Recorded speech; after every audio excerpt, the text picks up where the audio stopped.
आप सुन रहे हैं एलसीडी म्यूजिक की धमाकेदार डीजे सुमित सतीश रैनी। सुमित सतीश रैनी। हई हम असली बरांड के छोरा ढोरी में अंगूरी डाल दे बतोरा।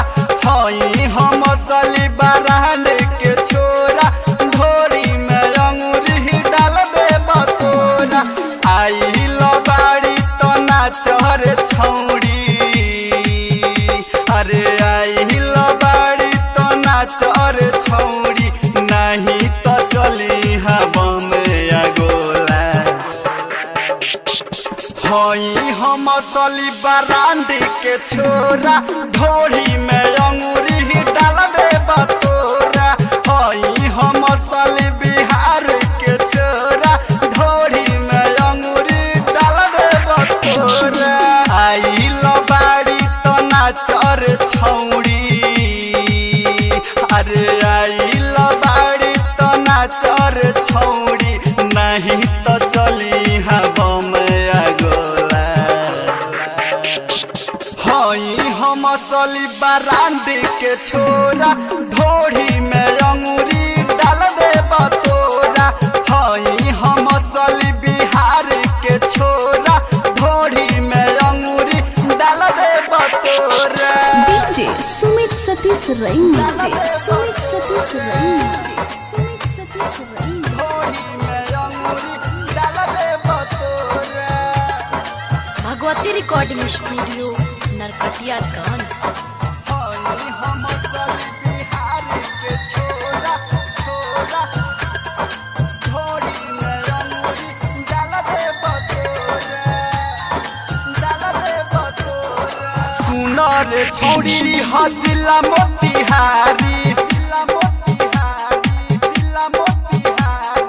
इहवा के लोग तोरा पड़ जाई भारी। सुनील छौड़ी जिला मोतिहारी इहवा के लोग तोरा पड़ जाई भारी। अरे लाहे लाहे जन हिलाव कमरिया हाँ लाहे लाहे जन हिलाव कमरिया मारी दम सकी तू थोड़ा थोड़ा। हई हम असली बरांड के छोरा ढोरी में अंगूरी डाल दे बतोरा।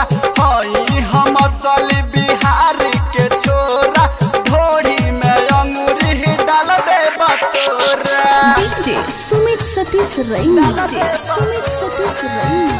सुमित सतीश रैनी। ढोरी में अंगूरी डाल दे बतोरा। आप सुन रहे हैं एलसीडी म्यूजिक की धमाकेदार प्रस्तुति। हम असली बिहार के छोरा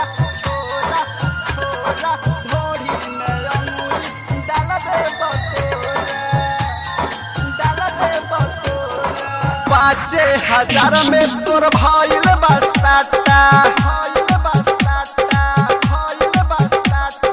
तोपे ना चोली हटाव है दुपट्टा।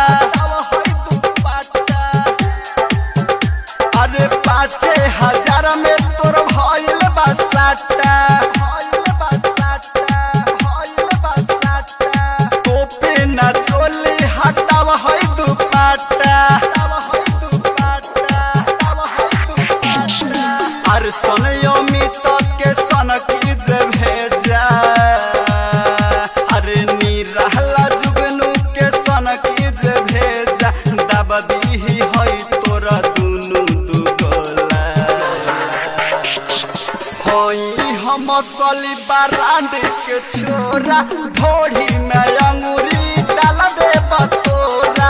हई हम असली बिहार के छोरा ढोरी में अंगूरी डाल दे बतोरा।